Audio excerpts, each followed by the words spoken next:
सीतासर झणियार forum पारां ML2 ते ट्रेननि जी बहाली लाइ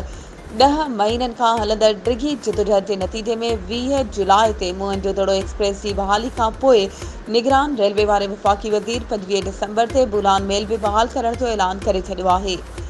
जिदोजहद जे बानी मशहूर मेमण जी अॻवाणी में 284 ॾींहं बि सीतारोड रेलवे फाटक वटि एहतिजाजी रैली कढी वई, जंहिंमें प्रोफेसर गुलाम मुस्तफ़ा समो, गुलाम हुसैन मलिक, गुलाम सरवर लाखो, एहसान अली सुमरो, शहजाद अली मेमण, सरताज सुमरो, ज़ुल्फ़कार अली जामरी ऐं ॿियनि शिरकत कई। उन मौक़े ते मशहूर मेमण चयो त ML2 ते 20 जुलाई ते मुहंजो दड़ो एक्सप्रेस रोहिड़ी खां कोटड़ी ताईं बहाल थी चुकी आहे ऐं हाणे 25 डिसंबर ते हिकु वधीक ट्रेन बुलान मेल बि बहाल कई पई वञे। बुलान मेल हलण बाद बि रहियल ट्रेनुनि जी बहाली ताईं जिदोजहद जारी रहे। वधीक ख़बरुनि ऐं अपडेट्स जे लाइ असांजे चैनल खे सब्सक्राइब कयो ऐं हा, बेल आइकन खे प्रेस करणु न विसारिजो त जीअं असांजी हर नई अचण वारी वीडियो तव्हां ताईं पहुची सघे।